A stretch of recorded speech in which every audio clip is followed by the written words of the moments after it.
Hi everyone, welcome in the second lecture of current electricity. Current electricity के second lecture में आपका स्वागत है।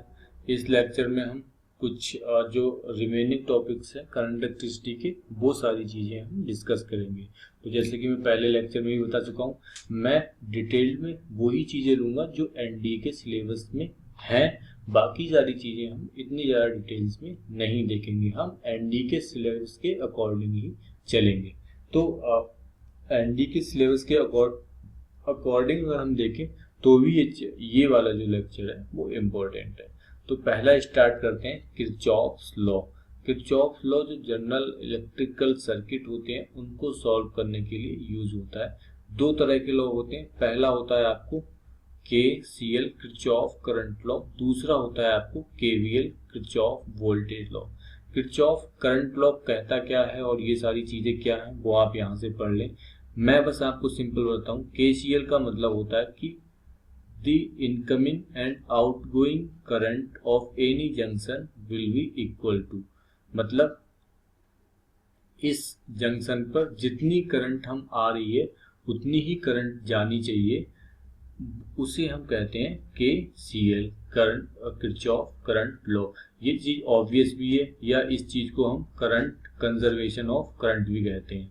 मतलब अगर इस पॉइंट पर अगर I1 plus I2 plus I3 current आ रही है, I4 प्लस I5, तो जितनी करंट आ रही है उतनी पॉइंट करंट ही तो इस जंक्शन से पास होनी चाहिए सपोज। तो इसमें क्या हो जाएगा, I1 आ रही, I2 हमारी आ रही है, I3 हमारी आ रही है, और इक्वल होना चाहिए ये I4 प्लस I5 के। मतलब जितना करंट आ रहा है उसी से उतना जो जाने वाला करंट है वो आने वाले करंट के इक्वल होना चाहिए। अब सपोज दैट मैंने कहीं कोई सर्किट बना दिया आपको, ये तगड़ा सा, ये मैंने कहीं से ये ऐसे करके कनेक्ट कर दिया,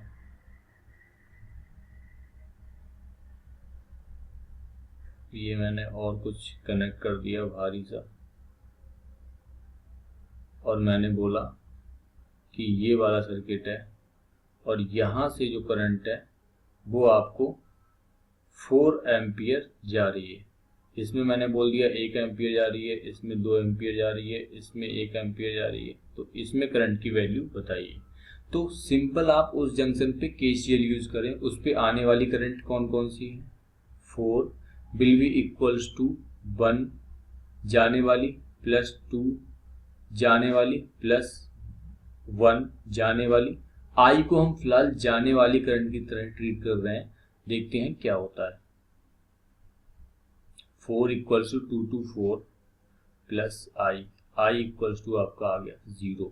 इसका मतलब क्या हो गया कि आई जो है वो करंट ना तो आएगी ना जाएगी। मतलब 4 एम्पियर यहाँ से आई तो 1 इधर चली गई, 2 इधर चली गई, मतलब 4 के चारों एम्पियर करंट कहीं ना कहीं चली गई, तो इसमें जो करंट होगी वो 0 होगी। इसका मतलब कोई डायरेक्शन नहीं होगी।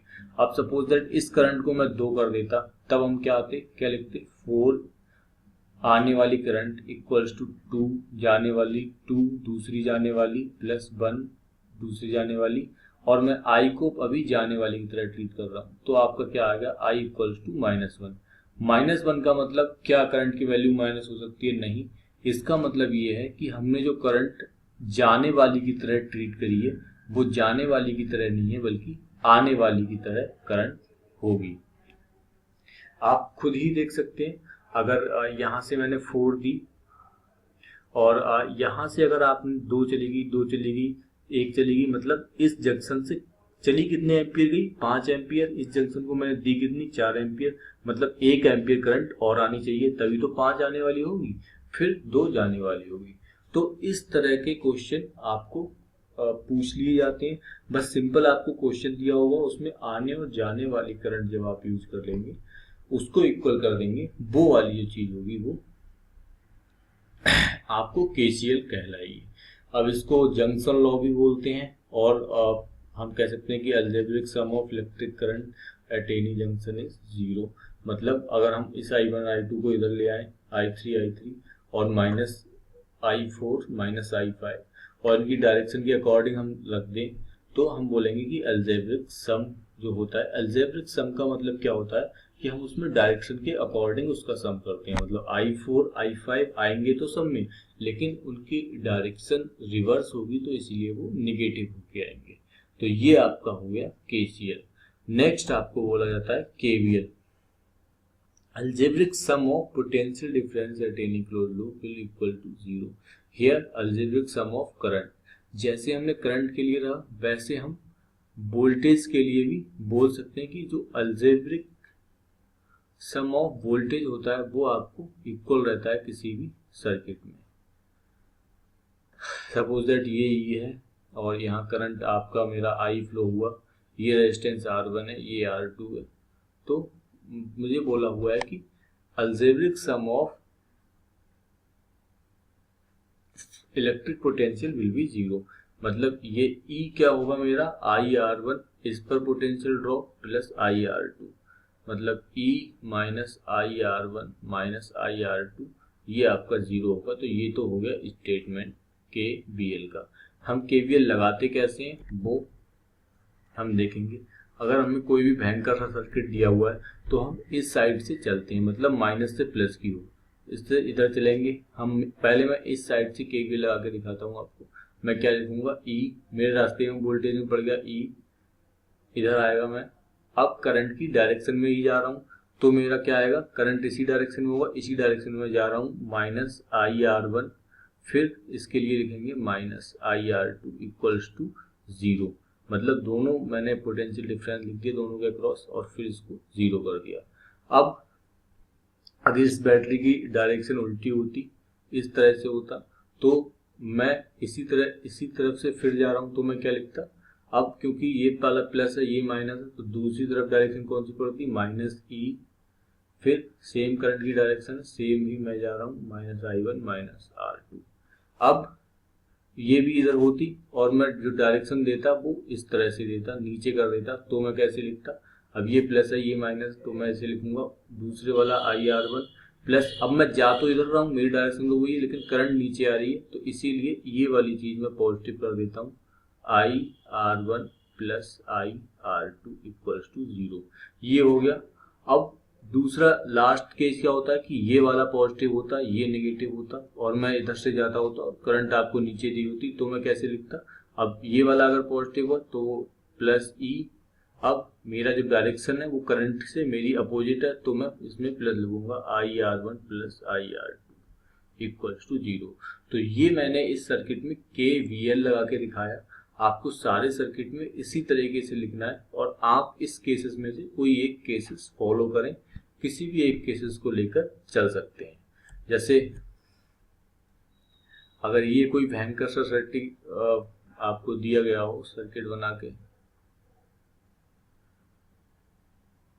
तो आप क्या करें कि सिंपल अब इसमें तो दोनों में लगा नहीं सकते तो हम इसका इक्विवेलेंट रेजिस्टेंस फाइंड करेंगे, उसको इक्वल से रेजिस्टेंस रिप्लेस कर देंगे और E माइनस ये इसमें जो करंट जा रही है I, फिर इसका जो रेजिस्टेंस है R1, फिर minus I into R equivalent इसका जो रेजिस्टेंस है, फिर अगर यहाँ पर ये है तो I इंटू R3, इस तरह से हम चीजें ले लेंगे। अच्छा, अगर डायरेक्शन आपकी करंट की क्वेश्चन में ना गिवन हो तो हम क्वेश्चन की डायरेक्शन करंट की अपने अकॉर्डिंग अपनी कन्वीनियंस के हिसाब से अज्यूम करें और क्वेश्चन सॉल्व कर लें। और अगर I की जो वैल्यू है वो नेगेटिव आई है, इसका मतलब जो आपने डायरेक्शन ली है वो उससे जो करंट ओरिजिनल होगी वो उससे रिवर्स होगी। अगर I की वैल्यू पॉजिटिव आई है इसका मतलब आपने करंट की डायरेक्शन सही ली है। तो इस तरह से KVL और KCL का यूज करते हैं हम सर्किट्स में for finding different types of values like V, current and resistance. तो ये हुआ आपका किरचॉफ्स लॉ। फिर नेक्स्ट आपका आता है different measuring devices. Different measuring devices पे एनडीए में क्वेश्चन बन जाते हैं, कई बार पूछ लिए भी जाते हैं। तो मेजरिंग जो डिवाइसेस है आपके पास, जब हमने वोल्टेज डिस्कस किया था हमने क्या बोला था, VIR, I is proportional to V। तो एक तो हमें पता चलना चाहिए कि हम I बढ़ा रहे हैं, मतलब हम I किसी को मेजर करते होंगे I, तभी तो हम पता कर रहे हैं कि हम आई बढ़ा रहे हैं, तो इसका मेजरमेंट होता होगा। एक हम बोलते हैं कि हम इसका मेजरमेंट होता होगा। एक चीज और डिवाइस इसमें लगानी होगी कि ये बढ़ रहा है या घट रहा है, किस तरफ जाना है।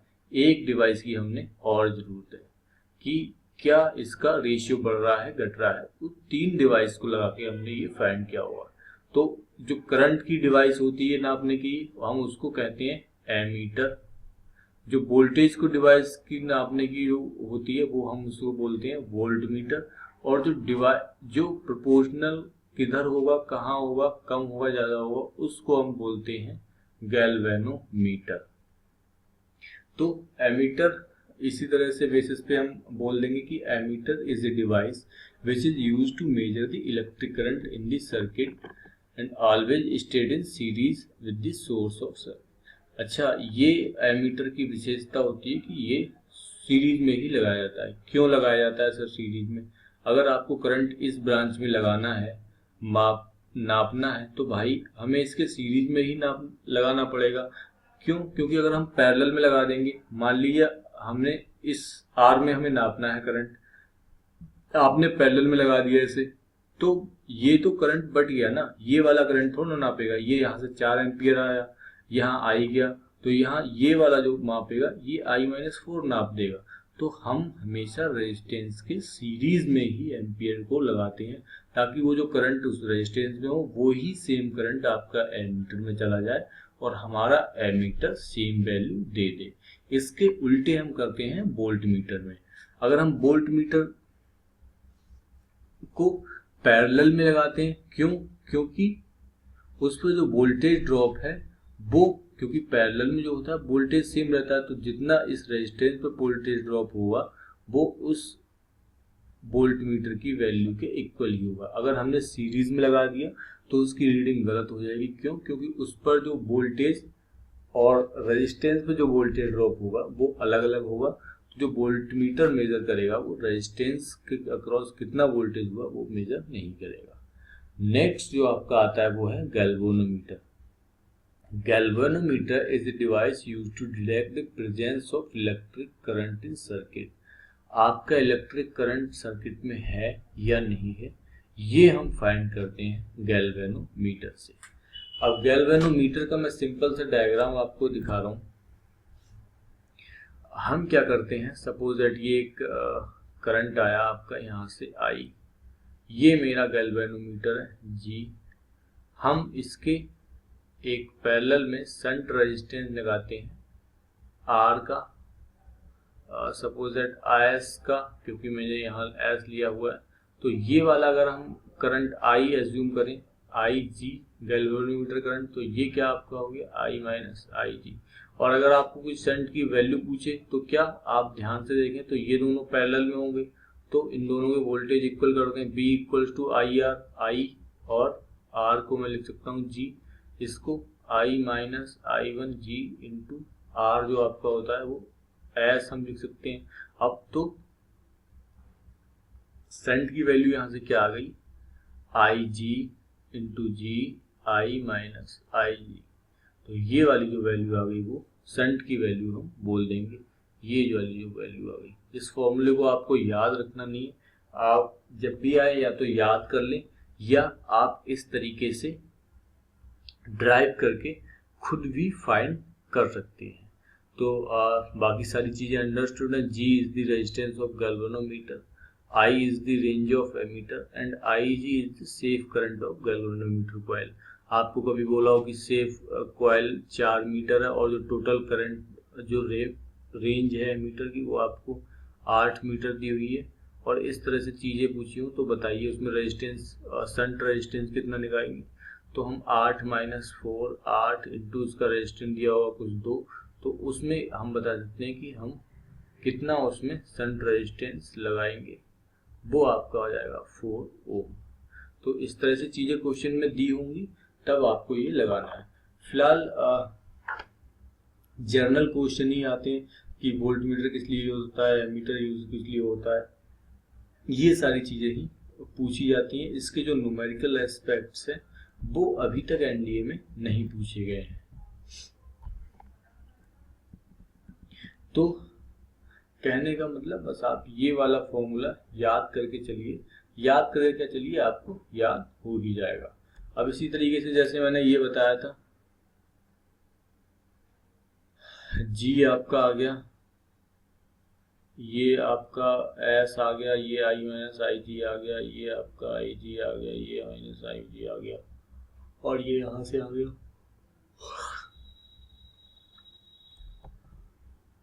नाउ बेटा कन्वर्जन देखते हैं, गैल्वेनोमीटर टू एमीटर और गैल्वेनोमीटर टू वोल्टमीटर। तो एमीटर होता क्या है? Ammeter is electrical measuring device which is used to measure the electric current in the circuit. Circuit में इलेक्ट्रिक करंट को मेजर करने के लिए हम एमीटर डिवाइस यूज करते हैं। ये करंट मेजरिंग डिवाइस है, इसका जो सिंबल है वो इस तरह से आता है। कहीं भी अगर आपको सिग्नल मेजर करना हो तो उसके सीरीज में वो हम एमीटर उसमें लगाते हैं उस सर्किट में। फिर है वोल्टमीटर। गैल्वेनोमीटर से हम एमीटर बनाते कैसे हैं? सपोज दैट ये कोई गैल्वेनोमीटर है और इसमें आपकी आईजी करंट जा रही है। अब ये जो गैल्वेनोमीटर है ये हाई वोल्टेज अगर हम इससे नापेंगे तो ये हाई वोल्टेज नापने में अनेबल है। क्यों? क्योंकि अगर सपोज इसकी जो डिफ्लेक्शन होगा वो, सपोज दैट हमने 20 एम्पियर का ये गैल्वेनोमीटर बताया, तो ये 20 एम्पियर पर ही पूरा डिफ्लेक्ट हो जाएगा। मतलब अगर आप 40 लें या 4 या 80 लें तो इसके लिए आगे डिफ्लेक्शन के लिए कोई आगे जो डिफ्लेक्शन होगा वो इसमें नहीं हो पाएगा। तो ज़्यादा करंट नापने के लिए हम क्या करते हैं कि हम इसके पैरेलल में एक बहुत स्मॉल रेजिस्टेंस लगा देते हैं। अब पैरेलल में बहुत स्मॉल रेजिस्टेंस निकालेंगे तो देखिए क्या होगा। आई जी यहाँ से आई, यहाँ से तो आई आती होगी, यहाँ आपकी आ गई आई माइनस आई जी, ये आपका आर आ गया। जब पैरेलल में बहुत स्मॉल रेजिस्टेंस निकालेंगे B equals to I R से, हम देखें B upon R equals to I. जब ये आर बहुत छोटा होगा तो क्या ये आई बहुत बड़ा नहीं होगा? मैं कहूँ कि मतलब सारा का सारा करंट इस आर रेजिस्टेंस से फ्लो हो जाएगा। क्यों? क्योंकि ये बहुत छोटा है और आईजी में बहुत छोटा करंट जाएगा। तो छोटा करंट जाएगा। अब मुझे नापना है 100 एम्पियर।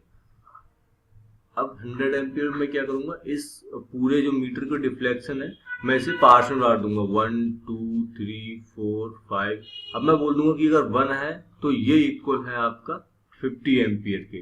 150 एम्पियर के इक्वल, मतलब जब पहले मैं 50 एम्पियर में नापता था तो ये पूरा डिफ्लेक्ट हो जाता था, तब 50 एम्पियर उठाता था। अभी फिलहाल क्योंकि इसमें करंट बहुत कम जाएगा तो ये 1 तक ही उठ पाएगा। ये जो इसकी निडल है वो 1 पे ही पॉइंट कर पाएगी और उतने में ही 50 एम्पियर हो जाएगा। तो इसीलिए हम इसके सीरीज पैरेलल में एक वेरी स्मॉल रेजिस्टेंस कनेक्ट करते हैं सो दैट आपका मैक्सिमम करंट इससे फ्लो हो जाए और इसमें जाने वाला करंट बहुत कम हो तो हम वो करंट मेजर कर सकें। आप यहाँ पर देख भी सकते हैं इसकी theory. Since the galvanometer is very sensitive instrument, therefore they cannot measure heavy current. In order to convert galvanometer to ammeter, very low resistance is converted into parallel and the value so adjust the most of the current passes through the shunt. तो ये आपका इसका circuit है, ये हाल लगेगी। अब कुछ नहीं है, आप इसकी वैल्यू कैलकुलेट करने के लिए दोनों का वोल्टेज इक्वल होगा। तो वोल्टेज मैं ऊपर वाले का लिखता हूँ आई इंटू आर, फिर नीचे वाले का आर, और जो करंट है आई माइनस आई जी में डायरेक्ट लिख लेता हूँ। आप यहाँ से आर एस की ये वाली वैल्यू आ गई, यहाँ से आप आर एस की वैल्यू फाइंड कर सकते हैं। आर एस की वैल्यू जो आएगी वो ये आएगी। तो यहाँ से मैं ये फाइंड कर लूंगा कि मुझे कितना उसमें कितने रेजिस्टेंस की जरूरत है। तो ये एक इलेक्ट्रिकल मेजरिंग है, इम्पोर्टेंट चीज है, ये कई बार पूछ ली जाती है। हालांकि अभी तक डायरेक्टली इस पर इन फॉर्मूलों पर क्वेश्चन नहीं आया, लेकिन मेजरिंग डिवाइसेस पर क्वेश्चन एनडीए में बहुत ऑब्वियस है, बहुत आते रहते हैं, तो इसलिए मैंने ये बताया। अब नेक्स्ट हम देखते हैं कि galvanometer to voltmeter. Galvanometer to voltmeter. अब वोल्टमीटर एक डिवाइस है जो हमारा वोल्टेज मेजर करने के लिए यूज होती है, वोल्टेज डिफरेंस मेजर करने के लिए यूज होती है। उसे हम पैरेलल में हमेशा किसी भी सर्किट के कनेक्ट करते हैं सो दैट, क्योंकि वोल्टेज पैरेलल में इक्वल होता है तो जितना भी इस पर वोल्टेज ड्रॉप होगा वो उसका वोल्टेज वोल्ट मीटर भी वही बढ़ाएगा। इसका सिंबल ये है। अब इसको फाइंड करने के लिए मैं क्या करता हूँ, सेम, क्योंकि हाई अगर बहुत सेंसिटिव डिवाइस है तो हाई जो वोल्टेज है वो ये मेजर नहीं कर सकती है, तो इसलिए मैं एक बहुत हाई रेजिस्टेंस यहाँ लगा दूंगा, so that maximum voltage drop इस रेजिस्टेंस के अक्रॉस ही हो जाए। इस गैल्वेनोमीटर में बहुत छोटा वोल्टेज ड्रॉप बचे। तो इससे मैं क्या करूंगा, गैल्वेनोमीटर पे a very high resistance known as the series shunt resistance connected in the series of galvanometer। तो सीरीज में कनेक्ट करके बहुत हाई रेजिस्टेंस में इसको वोल्ट मीटर में कन्वर्ट कर दूंगा। अब आप वोल्टेज कितना हाई लगाएंगे तो सारा वोल्टेज ड्रॉप इस पे हो जाएगा, इस पर बहुत कम वोल्टेज ड्रॉप बचेगा। अब इसकी वैल्यू निकालने के लिए सिंपल है, आपको बी टोटल, बी में क्या दे रहा हूँ, आई जी इंटू जी, करंट एक ही जा रहा है, plus I G into R, total voltage यहाँ है, और इस पर ड्रॉप लिख लिया मैंने आई जी आर, इस पर ड्रॉप लिख लिया, बस आई जी मैंने कॉमन ले लिया, जी प्लस आर वोल्टेज, तो voltage upon I G minus G equals to R, ये आपकी आर की वैल्यू आ गई। तो एमीटर से जब भी वोल्ट मीटर में बेटा कन्वर्ट करेंगे तो सीरीज में रेजिस्टेंस लगाएंगे, ये वैल्यू आएगी। एमीटर से जब गैल्वेनोमीटर से जब एमीटर में कनेक्ट करेंगे तो आपकी आर एस की वैल्यू ये आएगी। आपको रिक्वायर्ड याद करने की नहीं है, आप मेथड याद रखिए। वोल्ट मीटर में हम सीरीज में कनेक्ट करते हैं तो वहां से तुरंत निकाल लिया आपने, या एमीटर में हम पैरेलल में कनेक्ट करते हैं तो वहां से फॉर्मूला निकाल लिया। तो फॉर्मूला आपको रटने की जरूरत नहीं है, आप सिर्फ ये याद कीजिए कि कैसे उसको हम निकालते हैं और कैसे हम सर्किट बनाते हैं।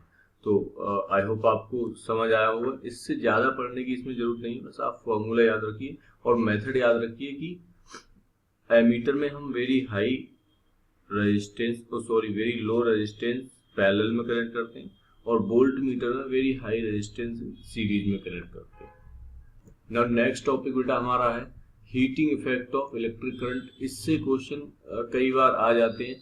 हीटिंग इफेक्ट होता क्या है, अगर आपने देखा होगा जनरल कई इलेक्ट्रिक डिवाइस में इलेक्ट्रिक करंट फ्लो होती है तो वो थोड़ी थोड़ी हीट होने लगती है थोड़ी देर बाद क्योंकि सारी की जो सारी एनर्जी है वो इलेक्ट्रिकल जो एनर्जी आपने दी वो सारी की सारी उसमें लाइट में सपोज बल्ब के लिए मैं अगर बोलूँ तो लाइट में कन्वर्ट नहीं होती, वो कुछ एनर्जी का पार्ट उसका हीट में भी कन्वर्ट होता था। सेम इसी तरह किसी भी डिवाइस में जो जिस डिवाइस के लिए वो वर्क कर रही है उसमें सारी उसी वर्क में वेस्ट नहीं होती बल्कि कुछ हीट में भी कन्वर्ट हो जाता है। तो ये से हीटिंग इफेक्ट कहते हैं। आप यहाँ से डेफिनेशन देख सकते हैं। अच्छा, हीटिंग इफेक्ट तो हम में तो जो हीट निकलती है वो हम कैसे किस में नापते हैं, जूल में मेजर करते हैं, लेकिन जो हमारा मेजरमेंट इलेक्ट्रिकल फॉर्मूले से होता है वो किस में होता है, वॉट में। तो वॉट को जूल में बदलने के लिए मैं क्या करूंगा कि वॉट अपॉन 4.2 कर दूंगा तो ये आपका जूल के इक्वल हो जाएगा, H equals to watt upon 2। अब मैं ये वॉट वाले क्योंकि जो फॉर्मूले होते हैं सारे वॉट में चलते हैं तो इसकी जगह मैं इलेक्ट्रिकल फॉर्मूले रिप्लेस कर सकता हूँ। W इक्वल्स टू क्या होगा, VINT अपॉन 4.2, फिर B को मैं I² R लिख दूंगा, I² RT अपॉन 4.2, फिर इस I को मैं V² अपॉन R रख दूंगा, V² R 4.2 T। तो इस तरह से ये सारे फॉर्मूले में ड्राइव कर सकता हूँ। ये हो गया heat produce in that circuit. आपकी हीट कितनी प्रोड्यूस हुई ये मैंने जूल में मेजर कर लिया 4.2। आप वैसे निकाल लें फिर उसे 4.2 से डिवाइड कर दें, उसमें भी कोई फर्क नहीं होगा।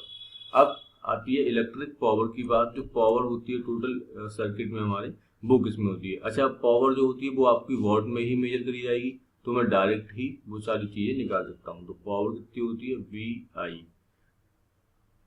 बस VI को आप V² upon R I² R इसमें भी चेंज कर सकते हैं।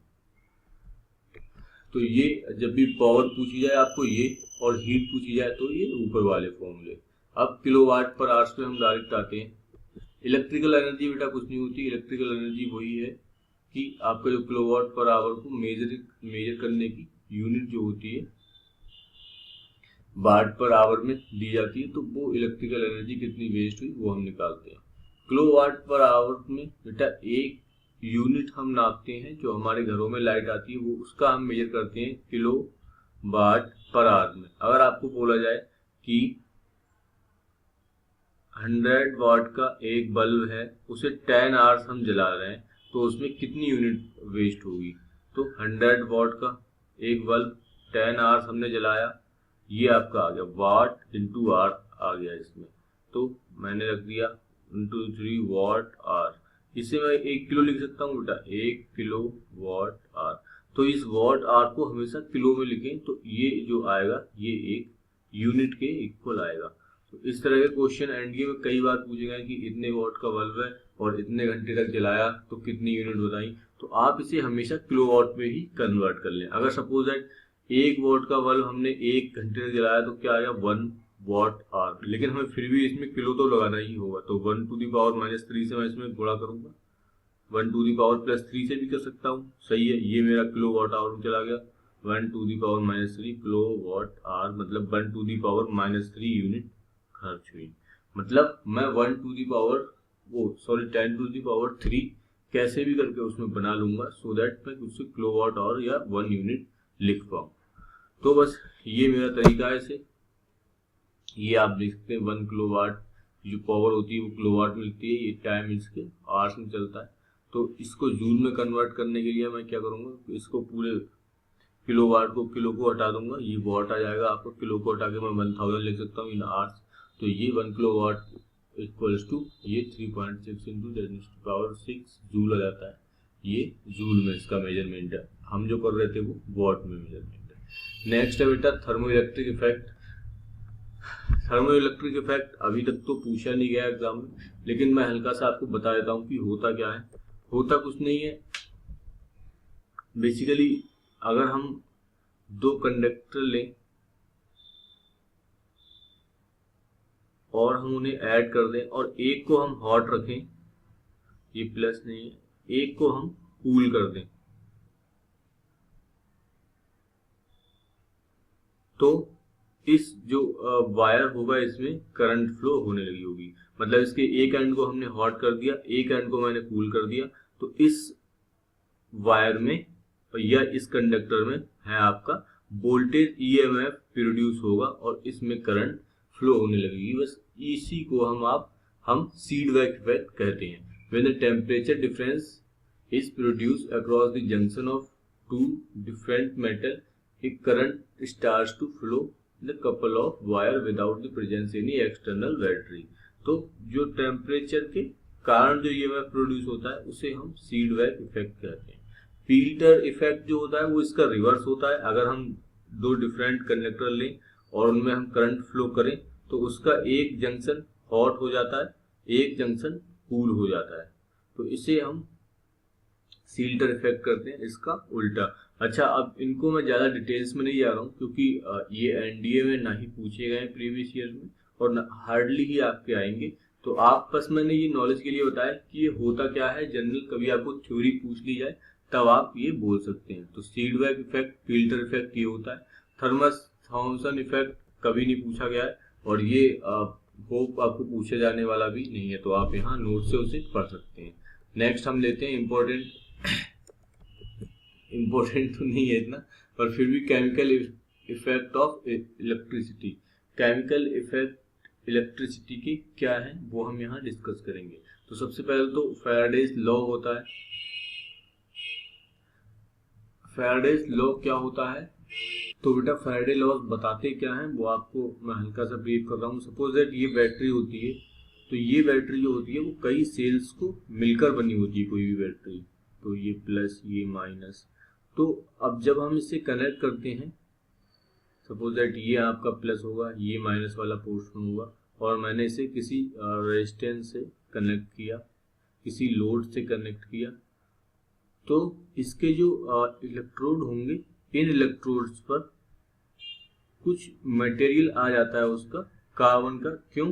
क्योंकि ये जो इलेक्ट्रोड होगा वो पॉजिटिव होगा, तो नेगेटिव आयन के साथ जो भी होंगे तो नेगेटिव आयन इस पे हल्के हल्के से चिपक जाते हैं, इसके साथ कुछ कुछ आ जाते हैं। जैसे सेम इसी के कारण होगा, जो पॉजिटिव आयन होंगे वो भी इसके साथ तक कुछ दूर तक आ जाएंगे। तो आपने देखा होगा जब बैटरी हम यूज करते हैं तो बैटरी के थोड़े थोड़े किनारों पर हल्की सी वो जो आयंस होते हैं वो आ जाते हैं। तो इस सब्सटेंस जो यहाँ पर आएगा उसकी क्वांटिटी कितनी होगी, कितना उसका मास होगा, उसको मेजर करने के लिए हम फैराडे लॉ का यूज करते हैं। तो फैराडे फर्स्ट लॉ में बोलते हैं कि उसका जो मास होगा वो प्रोपोर्शनल होगा आपके उस इलेक्ट्रोड के चार्ज के, कि कितना वहां पर चार्ज फ्लो हो रहा है। जितना ज्यादा चार्ज फ्लो होगा, जितने ज्यादा आयंस आएंगे, उतने ज्यादा ही इस पर आपका उसका मास आएगा। तो हम इससे प्रोपोर्शनल को हटा देते हैं, प्रोपोर्शनल साइन को, और इसे मैं Z प्रोपोर्शनैलिटी कांस्टेंट से रिप्लेस करता हूँ। एंड Z को मैं कहता हूँ इलेक्ट्रोकेमिकल इक्विवेलेंस सब्सटेंस। तो ये Z फैराडे कांस्टेंट भी कहते हैं इसे। अब Z Q को जगह हम I इंटू टी भी लिख सकते हैं कि हमने कितनी देर करंट फ्लो किया, कितने करंट, कौन सी क्वांटिटी का करंट कितनी देर फ्लो किया, उसमें भी हम चेंज कर सकते हैं। तो ये बेटा फर्स्ट लॉ है उसका, फैराडेज लॉ का। तो M equals to Z QT, Z equals to IT, where Z is electrochemical equivalence of substance. तो ये आपका फर्स्ट लॉ हो गया। सेकेंड लॉ क्या बोलता है बेटा? सेकेंड लॉ के अकॉर्डिंग, सेकेंड लॉ है वो फर्स्ट लॉ का ही एक्सटेंशन है। अगर मैं बोलूं कि मैंने सेम करंट भेजा, सेम टाइम के लिए भेजा, तो दो मटेरियल मैंने यूज करे। सपोज दैट एक पहला मटेरियल है, इसमें मैंने करंट फ्लो किया। अब सेम मैंने करंट फ्लो किया, सेम टाइम के लिए मैंने करंट फ्लो किया, फिर मैंने ये इलेक्ट्रोड का मटेरियल चेंज कर दिया, फिर दूसरा मटेरियल लिया मैंने, फिर जितना करंट ऊपर वाले में फ्लो किया था, जितने टाइम के लिए फ्लो किया था, वो सेम करंट और टाइम सेम रखा। तो क्या हो गया आपका M1 इक्वल्स टू Z। अब Z दूसरे मटेरियल के लिए चेंज हो जाएगा, तो Z1 फिर I इंटू टी। M2 के लिए मैं क्या लिख सकता हूँ, Z2 I into T. Z और Z1 चेंज हो जाएंगे, I और T चेंज नहीं हो रहे हैं। क्यों? क्योंकि मैं पहले ही कह रहा हूं मैंने करंट सेम टाइम के लिए सेम करंट फ्लो की है। Passes through a different electrolyte same time, the amount of same current. तो मेरा जो रेशियो आ जाएगा M1 अपॉन M2, वो क्या आ जाएगा Z1 अपॉन Z2। मैं यहाँ पर Z1 अपॉन Z2 ना लिखकर E1 अपॉन E2 लिखता हूँ, where E1 E2 is the chemical equivalence. ये इक्विवेलेंस का E आपको आ जाएगा यहाँ पर, या मैं लिख सकता हूँ Z1 अपॉन Z2। तो ये फर्स्ट लॉ का एक्सटेंशन ही है, कुछ भी नहीं है। अगर मैं सेम करंट फ्लो करता हूँ सेम टाइम के लिए, तो उनका जो दो मटेरियल्स के लिए फैराडेज का जो रेशियो आएगा उनके मासेस का, वो उनकी केमिकल इक्विवेलेंस के इक्वल आएगा। तो ये आपका सेकेंड लॉ है। फिर लास्ट एक है फैराडे कांस्टेंट आता है। फैराडे कांस्टेंट हार्डली ही आपको पूछा जाएगा, लेकिन अगर पूछा जाए तो इसकी जो वैल्यू आती है वो 96500 कूलॉम आती है। ये तो फिजिकल सिग्निफिकेंस इसका क्या है, मतलब फिजिकली क्या मीनिंग है इसका। अगर मैं यहां से देखूं MZ, तो मैं बोलता हूं कि 1 ग्राम के लिए मैं कितना चार्ज दूं इसमें, कि जो आपका जो मटेरियल का जो वेट है वो आपका 1 ग्राम इस पर हो जाए। तो वो जो चार्ज की वैल्यू आती है वो आपकी आती है 9655 कूलॉम। तो उसको मैं क्या बोल देता हूं कि ये एक फैराडे कांस्टेंट F है। या मैं बोलूं कि अगर हम इतना फैराडे कांस्टेंट F लेंगे तो आपकी जो चार्ज स्टोर्ड की वैल्यू होगी वो 1 ग्राम आएगी। तो यहाँ पर अगर मैं देखूं definition, the quantity of charge required to liberate 1 gram of equivalence is called Faraday constant. मतलब 1 ग्राम को लिबरेट करने के लिए जो चार्ज की जरूरत होगी वही वह फैराडे कांस्टेंट, उसी को हम कह देते हैं। तो ये था बेटा फैराडे कांस्टेंट या फैराडेज लॉ। हम इस लेक्चर को यहीं फिनिश करते हैं। इस लेक्चर में मेन और समझने वाली चीजें बस आपको हीटिंग इफेक्ट ऑफ करंट है, या आपकी जो केवीएल केसीएल मैंने डिस्क्राइब किए हैं वो इस लेक्चर में मेन है, क्योंकि जनरली इलेक्ट्रिकल सर्किट्स पे ही आपके क्वेश्चन पूछे जाते हैं। सिंपल सर्किट्स होते हैं, या आपके यूनिट्स पर सर्किट पूछे जाते हैं कि इतने यूनिट खर्च हुई लाइट, तो इस कॉस्ट की है, तो आप बताइए टोटल कॉस्ट कितना होगा। इस तरह के क्वेश्चन पूछे जाते हैं। ज़्यादा आपको इसमें पढ़ने की जरूरत नहीं है, क्योंकि हम strictly based on NDA syllabus चल रहे हैं। तो thank you guys, thanks for watching.